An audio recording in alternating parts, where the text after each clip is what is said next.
பிதாவாகிய தேவனுக்கும் குமாரனாகிய இயேசு கிறிஸ்துவுக்கும் பரிசுத்த ஆவியானவராகிய தேவனுக்கு எப்பொழுதும் துதி கன மகிமை உண்டாவதாக.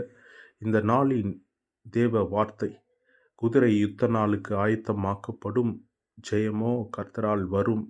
நீதிமொழிகள் 21 அதிகாரம் 31 ஆம் பிரியமானவர்களே, குதிரையானது அது உட்காருவது அரிதாயிருக்கிறது. நீங்கள் பார்த்திருக்க கூடாத ஒரு காரியம் என்னவென்றால், குதிரை எப்பொழுதும் அது ஒன்று நின்று கொண்டிருக்கும், அல்லது காலிலே அடிபட்டு காயப்பட்டு இருந்தால் அது உட்காருவதற்கு வாய்ப்பு இருக்கிறது. ஆனால் சாதாரணமாய் குதிரையானது உட்காருவது அரிதான காரியமாய் இருக்கும்.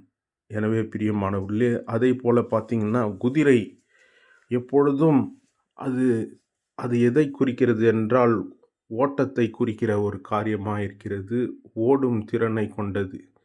அதை போல குதிரையானது சில இந்த சண்டை காரியங்களிலே ஈடுபடுகிறதாய், முன்னங்கால் எடுத்து உதைக்கிறதாயும் போன்ற காரியங்களை நாம் பார்க்கக்கூடும். எனவே குதிரை வைத்திருப்பவர்கள் அதை பார்த்திங்கன்னா ட்ரைனிங் கொடுப்பாங்க. அதற்கு ஆயத்தத்திற்குரிய ஒரு அதற்கான ஒரு காரியத்தை ஏற்படுத்துகிறார்கள், அதற்கு பழக்குவிக்கிறார்கள். எனவே அது ரேஸில் பார்க்குறீங்க, குதிரை ஓட்ட பந்தயத்தில் நீங்கள் பார்க்கலாம் குதிரையானது எப்படி ஓடுகிறது என்று. எனவே அப்படியாக ஆயத்தப்படும் பொழுது ஒரு ஓட்ட பந்தயத்திற்கோ அல்லது சண்டைக்கோ அதை ஆயத்தப்படுத்துகிறார்கள். எனவே அப்படி ஆயத்தமாக்கப்பட்ட குதிரை தான் பந்தயத்தில் வெற்றி பெறுகிறது. பிரியமானவர்களே, அது தேவனால் உண்டாகிறது. அதை போல நாம் நம்முடைய வாழ்க்கையிலே காணப்படுகிற எல்லா விதமான போராட்டத்தையும் ஜெயிப்பதற்கு தேவன் நம்மளை பல பாடுகளின் மத்தியிலும் உபத்திரவத்தின் பள்ளத்தாக்கிலும் ஆண்டவர் நடத்தி செல்வது நமக்கு ஒரு கடினமான காரியமாக இருந்தாலும், அது ஆண்டவருடைய பார்வையில் தம்முடைய பிள்ளைகளை கர்த்தர் ஆயத்தப்படுத்துகிறார். ஏதோ ஒரு வல்லமையுள்ள செய்கைக்காய், வல்லமையுள்ள காரியத்திற்காய் நம்மை பழக்குவிக்கிறார். அதுதான் அர்த்தம். எனவே பாடுகளை கண்டு, துன்பத்தை கண்டு நீங்கள் சோர்ந்து போக வேண்டிய அவசியமில்லை. இது எல்லாம் எதற்கு என்றால், நம்மை ஆயத்தப்படுத்தி நம்மிடத்திலே கர்த்தர் ஜெயத்தை கொடுப்பதற்கான காரியங்கள். எனவே உங்களுடைய வாழ்க்கையிலே காணப்படுகிற இருளான காரியங்கள், முன்னேறாமல் இருக்கிற காரியங்கள், தேக்க நிலைகள் இயேசுவின் நாமத்தினாலே மாறும் என்று நாம் விசுவாசிக்க வேண்டும். பிரியமானவர்களே, விசுவாசத்தோடு காரியத்தை நாம் ஏறெடுக்கும்போது கர்த்தர் அதை ஆசீர்வாதமாய் மாற்றி ஜெயமுள்ள வாழ்க்கையை கர்த்தர் தருகிறார். நாம் ஜெபிப்போம்.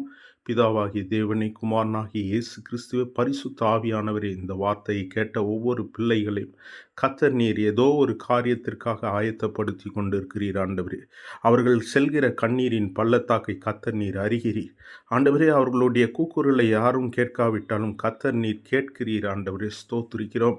ஆண்டவரே, இதை கேட்டு கொண்டிருக்கிற பிரியமான சகோதரா, சகோதரியே, உன்னுடைய வாழ்க்கையிலே கர்த்தர் பெரிய வெற்றியை தருவதற்காக தான் பல பாடுகளின் உபத்திரவங்கள் மத்தியிலும் கர்த்தர் உன்னை ஆயத்தப்படுத்தி கொண்டிருக்கிறார் என்பதை மறந்துவிடாது.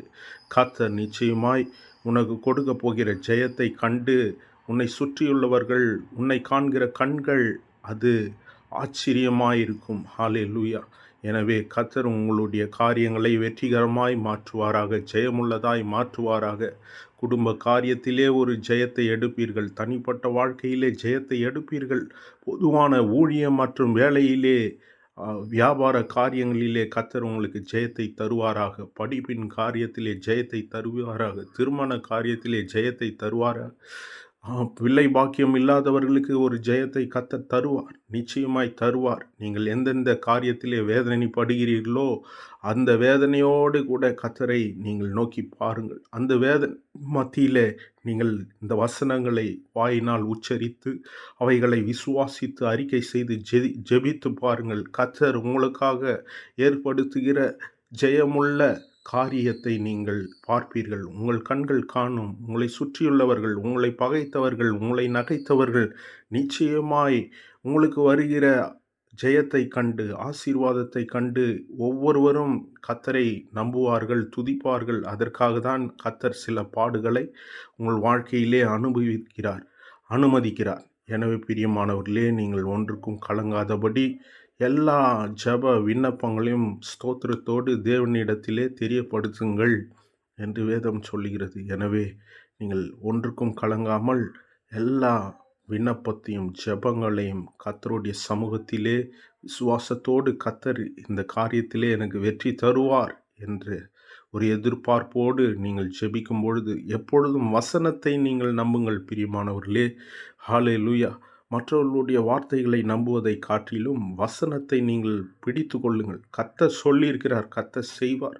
வானமும் பூமியும் ஒழிந்து போனாலும் அவருடைய வார்த்தைகள் ஒருபோதும் ஒழிந்து போவதில்லை என்று சொல்லியிருக்கிறாரு. அப்படி சொன்னவர் இந்த வார்த்தைகளை செய்யாமல் உங்கள் வாழ்க்கையிலே நடக்காமல் விட்டு விடுவாரா? விடமாட்டார். நிச்சயமாய் உங்களுக்குரிய காரியங்கள் உங்களை தேடி வரும்.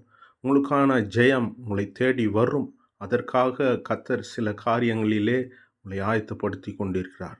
இந்த வார்த்தையை கேட்ட ஒவ்வொருவரையும் கர்த்தர் தாமே ஆசீர்வதிப்பாராக. ஆமீன். ஹல்லேலூயா.